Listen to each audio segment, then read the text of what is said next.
देखो, इस वीडियो को शुरू करने से पहले ये चीज मैं बता दूं कि मुझे नहीं पता कि तुम्हें किस तरह के एनिमे पसंद आते हैं, क्योंकि इस एनिमे में डंजन्स, एडवेंचर, डीमन, मॉन्स्टर्स ये सब चीजें आपको नहीं मिलेगी। बस इसमें मुझे कुछ ऐसे बड़े रीजन दिखे जिनकी वजह से मैं इसे एक्सप्लेन करने जा रहा हूँ। इस एनिमे की स्टोरी अच्छी है और हमारे चैनल की एक वीडियो से इंस्पायर्ड है, इस वजह से आपको शायद इसमें मजा आए। यह हमारा जो मेन कैरेक्टर है वो एक डॉक्टर बनना चाहता है, क्योंकि उसने हमारी रिसेंट वीडियो देख ली है। अभी हमें शुरू में ही पता चला कि हमारा मेन कैरेक्टर एक ऑर्फनेज मतलब अनाथ है, लेकिन वो अनाथालय में भी डॉक्टर बनने की पढ़ाई कंटिन्यू कर रहा है। जिसके बाद एक हेड प्रीस्ट मतलब एक श्राइन चलाने वाले ओल्ड मैन ने उसे अपने श्राइन में बुलाया। श्राइन उनके वहाँ टेम्पल होते हैं जहाँ लोग प्रे करने आते हैं। अगर उन्हें कोई भी विश मांगनी होती है तो अभी यूरियो के लिए भी एक अच्छा मौका था, क्योंकि इस तरह की जगह पर उसे परफेक्ट शांति मिल सकती है पढ़ने के लिए। इसलिए यूरियो ने ऑफर एक्सेप्ट कर लिया। हालांकि उस हेड प्रीस्ट ने यूरियो को क्यों बुलाया, इस चीज का रीजन हमें थोड़ी देर बाद पता चलेगा। अभी यूरियो बस में बैठकर उस श्राइन के पास पहुंच चुका था। यूरियो इतना बड़ा पढ़ाकू है कि वो रास्ते में भी मेडिकल बुक पढ़ते हुए जा रहा था, और वहाँ श्राइन के पास जो लोग थे जब वो उसे देखते हैं तो उन्हें लगता है कि शायद यूरियो यहाँ पर प्रे करने के लिए आया है या किसी एग्जाम के लिए। लेकिन यूरियो को गॉड्स पर भरोसा नहीं है, इसलिए वो यहाँ प्रे करने बिल्कुल भी नहीं आया। अब जब वो वहाँ पहुँचता है तो वो उस ओल्ड मैन को आवाज लगा रहा था, लेकिन उसे किसी की आवाज सुनाई नहीं देती। यूरियो सोचता है कि शायद यहाँ के हेड प्रीस्ट बहुत ज्यादा बूढ़े होंगे, इस वजह से उन्हें आवाज सुनाई नहीं दे रही। इसलिए यूरियो श्राइन में आगे बढ़कर उसे ढूंढने लगता है। तभी उसे एक दरवाजे के पीछे से कुछ आवाज सुनाई देती है। ये लड़कियों की आवाज में थी और आवाज सुनकर ये बिल्कुल भी नहीं लग रहा था कि उसे दरवाजा खोलना चाहिए। लेकिन तभी अचानक से वो दरवाजा खुद ब खुद खुल जाता है। वहाँ पर 3 लड़कियां थी और उन्होंने ज्यादा कपड़े नहीं पहन रखे थे, इसलिए यूरियो उन्हें देखकर अचानक से गिर पड़ता है और उसके नाक से खून निकलना शुरू हो जाता है। हालांकि उनमें से एक लड़की कहती है कि तुम्हें क्या हुआ, लेकिन यूरियो इस पर कोई जवाब नहीं देता। इसलिए वो तीनों लड़कियां फिर से गेट लॉक कर लेती हैं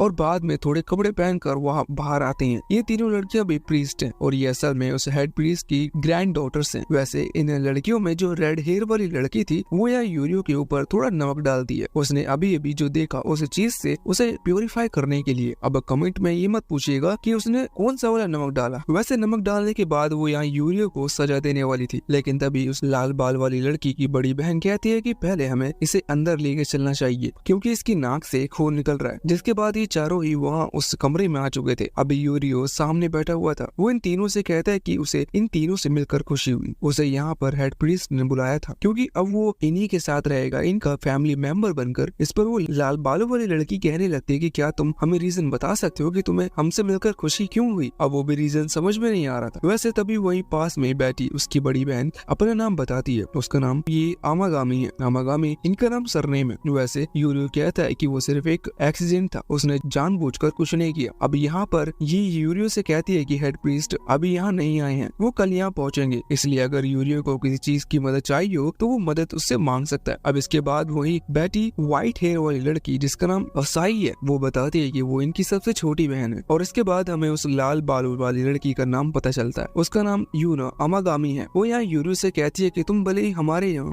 as a family member join होने आए हो, लेकिन मैं तुम्हें फैमिली मेंबर नहीं मानती। इस पर यूरियो कहने लगता है कि उसे इस चीज से कोई फर्क नहीं पड़ता। वैसे भी वो यहाँ सिर्फ अपनी पढ़ाई पर फोकस करने के लिए यहाँ आया है, घर घर खेलने के लिए नहीं। इसलिए उसे जो सोचना है वो सोचे। और इतना कहकर यूरियो अपनी किताब निकालते हुए उसे पढ़ने लगता है। अब इस पर यूना कहती है कि वो जैसा बिहेव करना चाहे कर सकता है, लेकिन उसे देख कर रहना होगा क्योंकि वो उस पर नजर रखेगी। यूरियो ने अगर कुछ भी गड़बड़ करने की कोशिश की तो यूरियो को खाना नहीं दिया जाएगा। इसके बाद वो यूरियो का गलत नाम लेते हुए वहाँ से चली जाती है। वो ऐसा सिर्फ यूरियो को चिढ़ाने के लिए कर रहे थे। अब कुछ देर बाद हम देखते हैं कि यहाँ सबसे बड़ी बहन ये यूरियो को एक कमरे में लेकर आई थी। ये कमरा यूरियो को रहने के लिए दिया जाएगा। यहाँ अभी थोड़ी सी धूल थी जिसे यूरियो ने खुद साफ करनी थी। अभी वो कबर्ड से एक मैट्रेस बाहर निकाल रही थी, लेकिन यहाँ जितना भी सामान था वो सारा सामान उसने कबर्ड के अंदर भर दिया था, इसलिए उसके अंदर से मैट्रेस निकलना बहुत मुश्किल थी। और यहाँ पर सिंचैन के घर की तरह वो सारा सामान अचानक से उसके ऊपर आ गिर पड़ता है, जिसकी वजह से वो यहाँ पर यूरियो के ऊपर गिर पड़ती है और उसके पिलोस वो यूरियो के मुंह पर थे। अब ऐसी सिचुएशन पर वहाँ यूना आ जाती है जिसने कहा था कि वो यूरियो पर नजर रखेगी, और आकर यूरियो और ये की उस पोजीशन में देख लेती है। इससे उसे लगता है कि यूरियो को कुछ गड़बड़ करने की कोशिश कर रहा है, इसलिए वो यूरियो को 2-4 उल्टे हाथ लगाते हुए वहाँ से चली जाती है। हालांकि इसके बाद यूरियो को फाइनली शांति भर टाइम मिल जाता है अपनी पढ़ाई कंप्लीट करने के लिए। लेकिन तभी वहाँ पर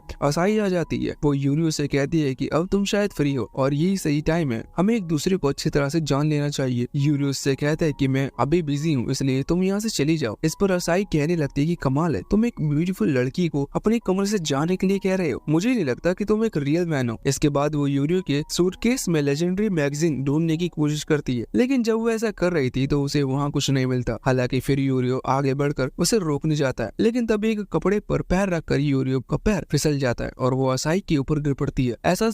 ऐसे ही सिचुएशन में यूनो को आना था, इसलिए वो गेट खोलकर जैसे ही अंदर आती है तो यूरियो को एक नई पोजीशन के साथ देखती है, जिससे उसे गुस्सा आता है और वो फिर से यूरियो को उल्टे 2 हाथ लगाते हुए वहाँ से चली जाती है। वैसे अब रात होने आई थी, यूरियो को अभी नींद आने लगी थी और साथ ही उसके साथ दिन भर इस तरह से जो चीजें हो रही है कि उसका ध्यान पढ़ाई पर लग ही नहीं रहा था, इसलिए वो थोड़ा हाथ मुंह धोने के लिए वहाँ से चला जाता है। अभी जब वो कॉरिडोर से जा रहा था तभी उसे दिखता है कि इतनी रात को एक कमरे का लाइट ऑन है। उसे लगता है कि शायद अभी भी उनमें से कोई जग रहा होगा, इसलिए वो वहाँ देखने के लिए जाता है। वो देखता है कि यूना अभी नीचे सो रही है, उसने अभी कंबल नहीं ओढ़ रखा, शायद वो जागते वक्त कुछ काम कर रही थी और काम करते करते उसकी नींद लग गई। यूनो देखता है कि उसे ठंड लग रही है, इसलिए वो कंबल उठाकर उसे उड़ाने लगता है। हालांकि उसी दौरान यूना की आंख खुल जाती है और वो कुछ गलत समझ लेती है और यूनो को लात मार देती है। अभी ये आवाज सुनकर असाई और ये दोनों ही वहाँ पर आ गए थे। वो जैसे ही गेट ओपन करती है तो यूरियो को यूना के ऊपर देखती है। हालांकि ये दोनों थोड़ी मैच्योर है, इस वजह से यूना की तरह बिहेव ना करते हुए शांति से गेट लगा देती है, जिससे यूरी और यूना अपने काम को कंटिन्यू कर सके। लेकिन बाद में वो इन दोनों को अंदर बुलाते हैं और यूरी उन्हें समझाता है कि जो कुछ उन्होंने देखा वो बस एक एक्सीडेंट था। हालांकि इस तरह के एक्सीडेंट दिन में 4 बार नहीं होते, इसलिए यूरियो की बात पर उनमें से किसी को यकीन नहीं था। वैसे यूरियो अभी यूना से पूछता है कि इतनी रात तक क्यों जग रही थी, जिस पर ये यूरियो को बताते है कि यूना यहाँ आने वाले लोगों के लिए लकी चार्म बना रही थी। यूरियो ये देखकर हैरान था क्योंकि इन लोगों को लकी चार्म देने के बदले पैसे वगैरह नहीं मिलते, लेकिन फिर भी यूना इस चीज के लिए इतनी मेहनत कर रही है। यूरियो कहता है कि इससे तो होता क्या है, जिस पर वो लोग यूरियो को बताते हैं कि लकी चार्म लोगों की इच्छा पूरी करते हैं और इससे उनके साथ अच्छा होता है क्योंकि ये गॉड की तरफ से होते हैं। अब बना तो इन्हें यूना रही थी, फिर ये गॉड की तरफ से कैसे हुई, ये चीज यूरियो के मन में थी, जिस पर यूना और बाकी वो दोनों अपने सर के रेड रोब्स मतलब लाल कलर की रिबन टाइप रस्से निकालते हुए कहती है कि ये लकी चार्म सीधा गॉड से कनेक्ट होते हैं और हम प्रे करते हैं कि जो भी इन्हें रखे उसके साथ अच्छा हो, इसलिए हम इन्हें लोगों को देते हैं। वैसे यहाँ यूरियो उन रेड रोब के बारे में पूछता है कि वो ये क्या पहनती है, जिस पर वो बताती है कि उनकी मदर को बिलोंग करती है, उनकी मदर भी इसी तरह से लाल रंग की रिबन्स पहना करती थी। हालांकि अब यूनो का तो पता चल गया था कि वो इतनी रात को क्या कर रही थी, लेकिन अब उन्हें यूरियो पर डाउट होता है और वो यूरियो से पूछने लगती है कि वो इतनी रात तक क्यों जाग रहा था, जिस पर यूरियो कहता है कि उसे मेडिकल कॉलेज में एडमिशन लेना है, जिसके लिए उसे अच्छे मार्क्स चाहिए और उसे बहुत पढ़ना होगा, इसलिए वो पढ़ाई कर रहा था। ये सुनकर यूना कहने लगती है कि हाँ ये अच्छी बात है, तुम्हें भी एक लकी चार्म रख लेना चाहिए और प्रे करना चाहिए, इससे तुम एग्जाम में आराम से पास हो जाओगे। वैसे भी वो जल्दी प्रिंस ऑफ विशिंग स्टार होने वाली है, मतलब उस दिन बहुत सारे तारे टूटते हैं जिनसे इच्छा मांगे तो वो पूरी हो जाती है। हालांकि यूरियो ये सुनकर हंसने लगती है और कहता है कि ये तो तुम कैसी बातें कर रही हो, इस तरह से विश पूरी नहीं होती और इस सीजन में तो स्टार रेन होने वाली है, वो इतनी ज्यादा देर तक नहीं रहेगी कि हम उनसे कुछ विश मांग सके। हालांकि इन बातों पर भरोसा न करते हुए यूरियो को बहुत गुस्सा आ जाता है और वो यूरियो से कहती है कि तुम यहाँ रहने के लिए आए हो, इसलिए तुम्हें हमारी बात पर भरोसा करना होगा। हालांकि अब अगले दिन जब यूरियो पढ़ रहा था तब वो देखता है कि यहाँ श्राइन में बहुत सारे लोग आए हुए हैं प्रे करने के लिए। वो सोचता है कि यहाँ के प्रीस्ट और प्रीसेट्स को लोगों को गॉड से जोड़ने का फायदा बताते हैं, लेकिन यूरियो गॉड्स पर भरोसा नहीं करता, इसलिए उसे नहीं लगता कि वो यहाँ ज्यादा टाइम रुक पाएगा। हालांकि अब तभी वो देखता है कि यूना एक बच्ची से बात कर रही है। वो बच्ची किसी दूसरे देश से आई है और वो इंग्लिश में बात कर रही थी, इसलिए यूना को कुछ भी समझ में नहीं आ रहा था। यूना उसे एक लकी चार्म देना चाहती थी, लेकिन वो उसे अपनी बात नहीं समझा पा रही थी।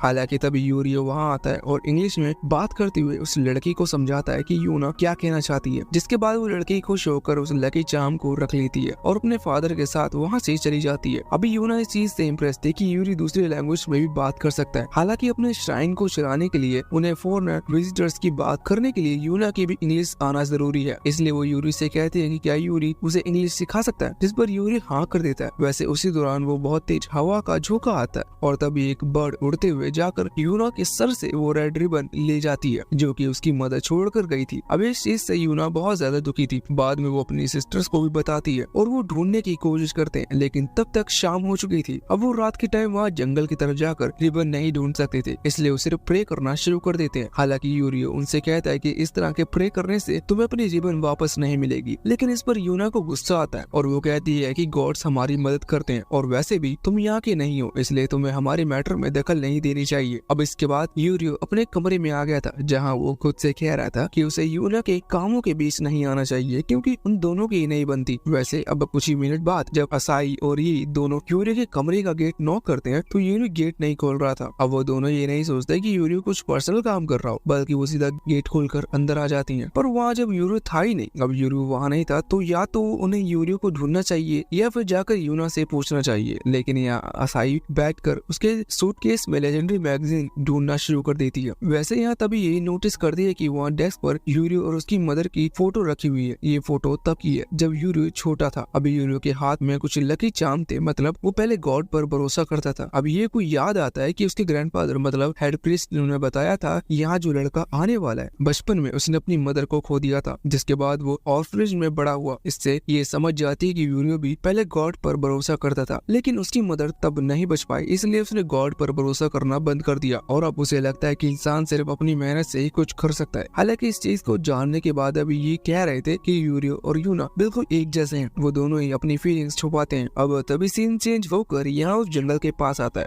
यूरियो अपनी पूरी कोशिश कर रहा था उस रेड रिबन को ढूंढने की, लेकिन उसे वो रेड रिबन कहीं नहीं मिल रही थी, इसलिए अब थक हार कर वो वही टेम्पल में हाथ जोड़कर प्रे करने लगता है। उसी दौरान वहाँ पर यूना आ जाती है। असल में यूना ने यी और असाई की सारी बात सुन ली थी। यहाँ पर यूना जब देखती है कि यूरी प्रे कर रहा है तो उसे उस चीज में बहुत खुशी होती है और वो भी वहाँ आकर प्रे करते हुए यूरी से कहने लगती है कि तुम्हें अपने विश जोर से बोलनी चाहिए, इससे गॉड्स को आसानी होती है सुनने में। वैसे उसी दौरान वहाँ पर ये और असाई आ जाते हैं। अभी ये कोई चिंता हो रही थी कि वो दोनों रात को कहाँ चले। असाई कहती है कि ये दोनों बस नाइट डेट पर थे। हालांकि यूरियो इस पर स्माइल करता है और इसके बाद वो वापस अपने श्राइन की तरफ जाने लगते हैं। यहाँ भी रास्ते में यूरियो उन तीनों से कहता है कि यूना की वो रेड रिबन तो अभी तक नहीं मिली, कि हम उसे और नहीं ढूंढेंगे, जिस पर वो तीनों ही कहती है कि उसे हम कल ढूंढ लेंगे। वैसे भी अब तुम दोनों ने प्रे कर लिया है, इसका मतलब वो हमें मिल ही जाएगी। यहाँ आगे बढ़ते वक्त अचानक ही वही लगे पेड़ पर से चेरी ब्लॉसम के पत्ते नीचे गिरने लगते हैं। साथ ही अचानक से बहुत सारे तारे भी टूट रहे थे, जिस वजह से चेरी ब्लॉसम के पत्ते ग्लो करते हुए नीचे गिरते हैं। अभी वो लोग इन्हें देखकर हैरान थे और यूरियो से कह रहे थे कि देखा ये एक मिरेकल है, जिस पर यूरियो कहता है कि हाँ ये मिरेकल है, लेकिन ये सिर्फ साइंस की वजह से हुआ। हालांकि वो उसे समझाते हैं कि ऐसा कुछ भी नहीं है, तुम्हें थोड़ा सा तो भरोसा करना होगा। हालांकि यूरियो कहता है कि ऐसे थोड़ी होता है कि सिर्फ प्रे करने से हमें कोई चीज आसानी से मिल जाए। लेकिन जैसे ही वो लोग कुछ कदम और आगे बढ़ाते हैं तभी अचानक से पेड़ के ऊपर से वो रेड रिबन आकर सीधा यूना के सिर पर गिरता है, जिससे वो खुश हो चुकी थी। अब अगले दिन हम देखते हैं कि वो हेड प्रीस्ट जिनका नाम चिडोरी अमागामी है वो आ चुके थे।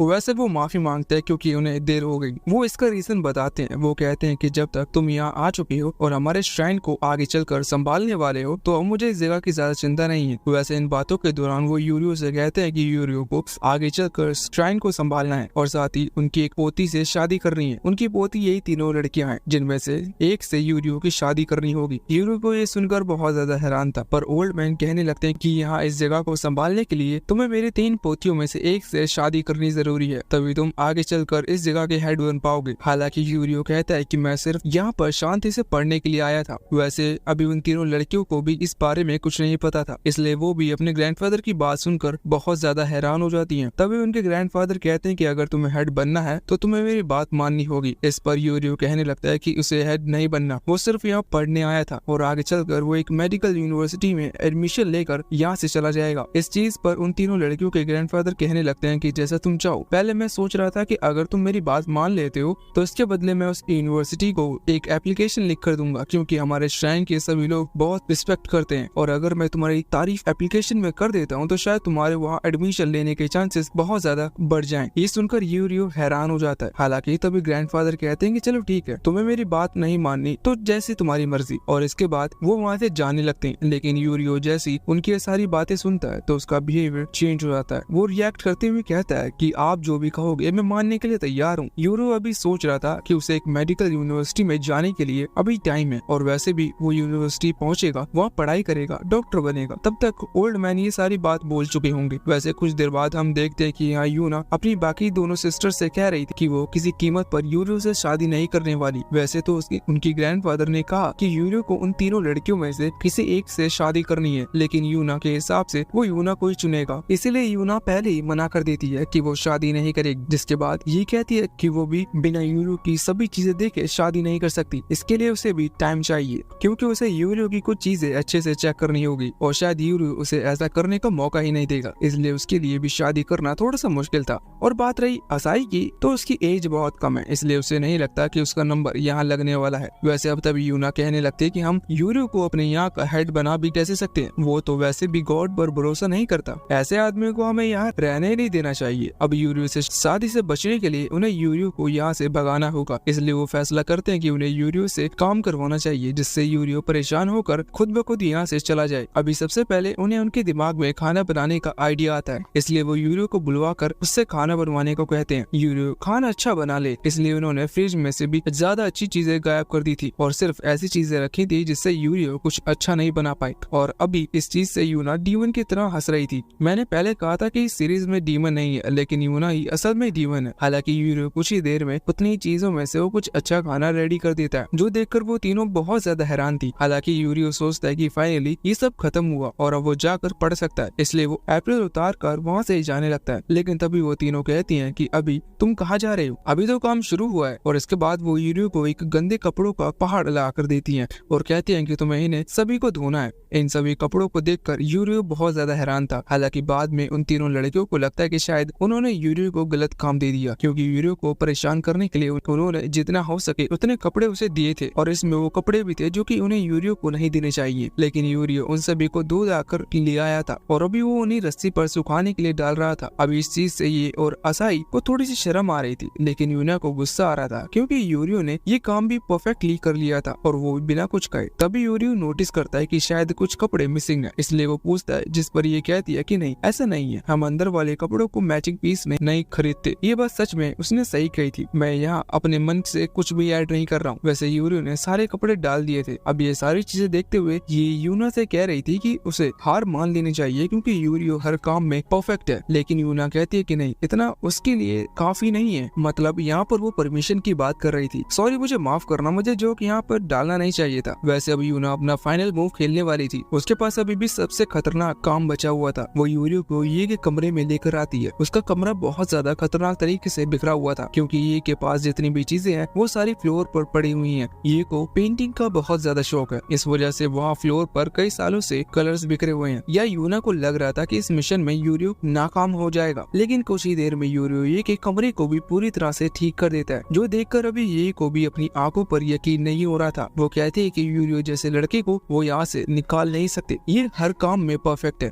ये हमारी बहुत मदद कर सकता है। लेकिन तभी यूरियो गिर पड़ता है कि वो यहाँ पर नहीं रह सकता, क्योंकि उसे पढ़ना है और मेडिकल यूनिवर्सिटी ज्वाइन करनी है। इस तरह से काम करते हुए उसे पढ़ने का टाइम नहीं मिलेगा, इसलिए वो यहाँ से जा रहा है। ये बात सुनकर वो तीनों बहुत ज्यादा हैरान हो चुके थे। लेकिन कुछ ही देर बाद यूरियो अपना सारा सामान पैक कर वहाँ से निकल पड़ता है। अभी उसे जाते देख असाई कह रही थी कि ये सीरीज यही खत्म होती है, लेकिन यूना उससे बोलती है कि तुम्हें उदास होने की जरूरत नहीं, वैसे भी हमारा प्लान यही था। अब हम देखते कि यूरियो वहाँ ट्रेन में बैठ चुका था, अपने पुराने ऑर्फनेज मतलब वही रहने जहाँ वो बचपन से रहते आ रहा है। रास्ते में भी वो अभी अपने वही बुक पढ़ रहा था। तभी हम नोटिस करते हैं कि यहाँ यूना, यू और असाई तीनों ही अभी उस ट्रेन में चढ़कर उसे देख रहे थे। असल में यहाँ इन्हें यूना ही लेकर आई है। उसने कहा कि हम इतने टैलेंटेड लड़के को नहीं खो सकते, वो हमारे बहुत काम आ सकता है। वैसे अब जब वो ट्रेन यूरियो के स्टेशन तक नहीं पहुँचती, तब तक यूरियो पढ़ते ही रहता है, जो देखकर यहाँ ये तीनों लड़कियां हैरान थी और आपस में बात कर रही थी कि शायद यूरियो को जब भी फ्री टाइम मिलता है तो पढ़ता ही है। वो सोचती हैं कि यूरियो डॉक्टर भी बनना चाहता है। उन्हें लग रहा था कि शायद यूरियो ऐसा अपनी मदर की वजह से कर रहा है, क्योंकि उसकी मदर की जान किसी बीमारी से गई थी और डॉक्टर उन्हें नहीं बचा पाए, इसलिए यूरियो डॉक्टर बनकर इस तरह की बीमारियों से लोगों की जान बचाना चाहता है और शायद एक हद तक वो सही भी है। वैसे अब यूरियो अपने स्टेशन पर पहुंचकर वहाँ से पैदल आगे बढ़ चुका था। ये तीनों भी धीरे धीरे उसका पीछा करती हैं और इस तरह से छुपकर आगे बढ़ती हैं, जिससे कि यूरियो उन्हें देख ना पाए। यहाँ यूरियो एक सुनसान जगह आ चुका था, जहाँ एक बहुत पुराना सा घर था, जिसे देखकर ये तीनों थोड़ी सी हैरान थी और सोच रही थी कि क्या यूरियो इस तरह की जगह पर रहता है। तभी यूरियो उस घर के अंदर चला जाता है, जिसके बाद ये तीनों यहाँ से आगे आती हैं और नोटिस करते हैं कि उस घर के ऊपर तो बहुत सारे काले कौवे बैठे हैं। वैसे कौवे तो काले ही होते हैं, पर इन्हें ये जगह बहुत ज्यादा हॉरर टाइप की लग रही थी। इस वजह से यूना थोड़ा सा बुरा फील कर रही थी, क्योंकि उसने यूरियो को इस तरह की जगह पर रहने के लिए फिर से भेज दिया। उसी दौरान यूरियो वहाँ आ जाता है और कहता है कि मुझे माफ करना है कि ये जगह इतनी डरावनी है। अभी यूरियो के कंधे पर कुछ बच्चे बैठे हुए थे जो कि इसी ऑर्फनेज के हैं, जिन्हें देखकर यहाँ ये तीनों लड़कियां डर जाती हैं और यूना तुरंत ही अपने फेस से नमक निकालकर यूरियो के ऊपर फेंकने लगती है। और शायद जापानी भूतों को नमक पसंद नहीं है, हालांकि फिर भी वो देखती है कि ये तो यूरियो है। अभी यूरियो के साथ छोटे छोटे बच्चे आए हुए थे, वो इन तीनों के आसपास आ जाते हैं और बच्चे तो मासूम होते हैं, इसलिए वो यहाँ इन तीनों के साइज डिफरेंस को कैलकुलेट करने लगते हैं। वैसे तभी यूरियो उन तीनों से पूछता है कि वो यहाँ पर क्या कर रही है, लेकिन उसी दौरान वहाँ पर एक लेडी आ जाती है जिसने डॉक्टर की तरह कपड़े पहन रखे थे। इसका नाम माहिरू है। अभी माहिरू यहाँ यूरियो को देखकर कहने लगती है कि वो सिर्फ 2 दिन पहले यहाँ से गया था, लेकिन फिर भी उसकी बॉडी में इतने सारे चेंजेस आ चुके हैं। ये सच में एक जोक था, लेकिन शायद तुम्हें समझ में नहीं आया होगा। हालांकि इसके बाद अब वो वहाँ अंदर ऑर्फनेज में आ जाते हैं। यहाँ भी वो 5 बच्चे बैठे हुए थे, जिस दौरान माहिरू इन तीनों लड़कियों को थैंक्स कह रही थी और बोल रही थी कि यूरियो आप लोगों के साथ रहेगा तो आप उसका ख्याल रखना, जिस पर ये तीनों ऑकवर्डली हाँ करती हैं,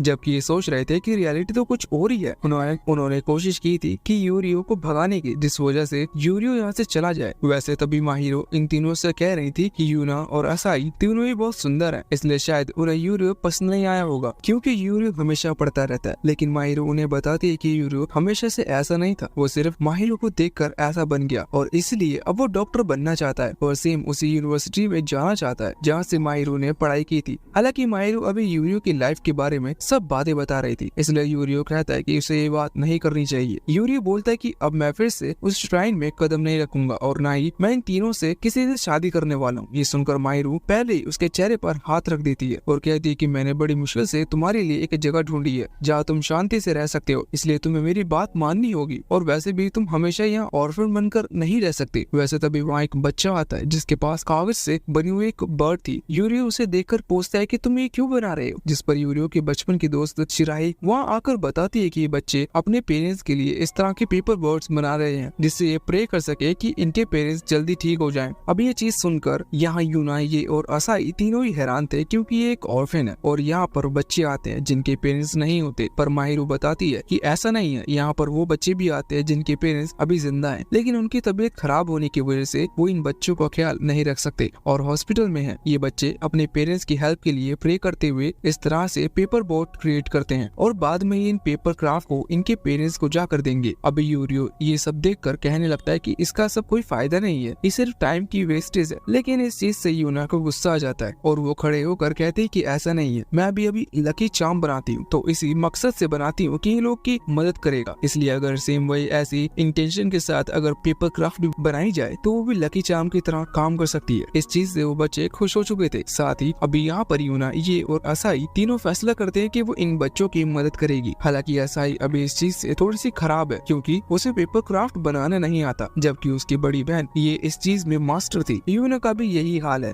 देर में ही सही पर वो पेपर क्राफ्ट बना लेती है। हालांकि तभी वो बच्चे यहाँ यूरियो के पास आकर कहने लगते हैं कि हमें नहीं लगता कि हम इनफ पेपर क्राफ्ट कल तक तैयार कर पाएंगे। असल में यहाँ कल ही अपने पेरेंट्स को देखने के लिए जा रहे हैं। अब इनकी बातों से यूरियो के ऊपर प्रेशर पड़ रहा था, इसलिए यूरियो फैसला करता है कि वो इनकी मदद करेगा और कुछ ही मिनट्स में यहाँ यूरियो उनके लिए हजारों पेपर बर्ड्स क्रिएट कर देता है जिन्हें उसने कनेक्ट कर दिया था, जो कि देखने में बहुत ज्यादा अच्छे लग रहे थे। अभी एक बच्चा यूरियो के पास आकर उससे पूछता है कि भैया क्या ये चीज काम करेगी, क्या सच में इससे हमारे पेरेंट्स ठीक होंगे। ये बात सुनकर यूरियो को अपने बचपन की याद आती है क्योंकि उसने अपनी मदर के लिए भी इसी तरह से हजारों पेपर क्राफ्ट क्रिएट किए थे और साथ ही वो प्रेयर भी करता था। यूरियो उस बच्चे से कहता है कि चिंता मत करो, ये काम करेगा। और वैसे भी जब डॉक्टर इन पेपर क्राफ्ट को देखेंगे तो सोचेंगे कि उन्हें इन बच्चों के पेरेंट्स पर स्पेशल ध्यान देना चाहिए और इन्हें जल्द से जल्द ठीक करना चाहिए। इससे वो सारे बच्चे खुश हो चुके थे। यहाँ पर माहिरू अभी यूनाई और असाई से कह रही थी कि यूरियो के अलावा इस चीज को कोई इतने अच्छे से नहीं समझ सकता, क्योंकि यूरियो भी बचपन में इसी तरह से हजारों पेपर बर्ड क्रिएट कर चुका है अपनी मदर के लिए। साथ ही माहिरू कहती है कि यूरियो इस वजह से एक डॉक्टर भी बनना चाहता है।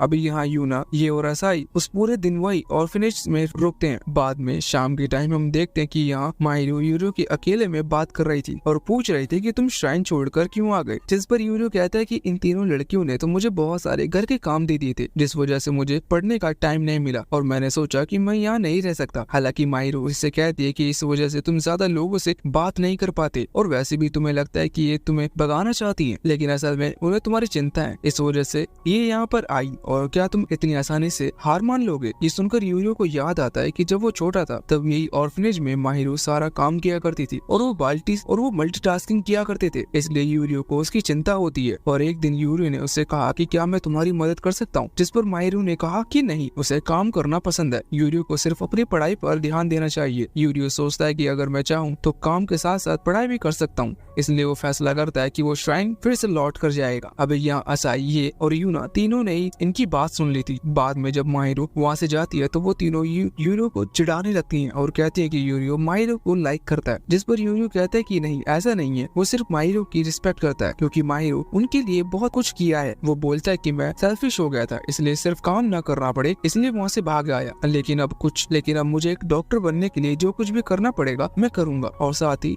घर के काम करने के लिए भी तैयार हूँ। हालांकि तब यूना आगे आकर कहने लगती है, अगर हम सारा काम तुमसे कराएंगे तो तुम मेरी बहन आलसी हो जाएगी, इसलिए हम तुम्हारी मदद करेंगे क्योंकि अब हम एक फैमिली है। हालांकि ये बात सिर्फ कहने के लिए थी क्योंकि अगले सीन में जब ये लोग वापस श्राइन पहुंचते हैं और वो तीनों लड़के यूरियो की मदद करने की कोशिश करती हैं, तब यूरियो को पता चलता है कि वो तीनों ही किसी काम की है ही नहीं, वो सिर्फ काम फैलाना जानती है, उससे निपटाना नहीं। इस वजह से सारा काम वैसे भी यूरियो को ही करना पड़ रहा था। वो सोचता है कि वो बहुत बड़ी मुसीबत में फंस चुका है। हालांकि तभी वहाँ पर ओल्ड मैन मतलब श्राइन के हेड आते हैं और यूरियो से कहने लगते हैं कि बहुत अच्छे, तुमने यहाँ के कामों को एक्सेप्ट कर लिया है, ये तुम्हारे लिए अच्छा है। साथ ही वो बताते हैं कि वो बहुत ही जल्द अपने ग्रैंड डॉटर के साथ यूरियो की एक अरेंजमेंट मैरिज मीटिंग करने वाले हैं और बस उनके इतना कहते ये पार्ट यहीं पर खत्म हो जाता है। इसका अगला पार्ट हम 2 एपिसोड आने के बाद लाएंगे और वो भी तभी लाएंगे जब आप कमेंट करके हमें बताएंगे कि इसे आगे कंटिन्यू करना है या नहीं। इस एनिमे की स्टोरी वैसे खतरनाक टाइप लड़ाई झगड़े वाली नहीं थी, लेकिन अगर आपको वैसे एनिमे पसंद है तो आप चैनल चेक कर सकते हैं। साथ ही इसके जस्ट पहले हमने जो एनिमे अपलोड किया है वो आपको सच में बहुत पसंद आएगा क्योंकि उसका मेन कैरेक्टर एक विलेन की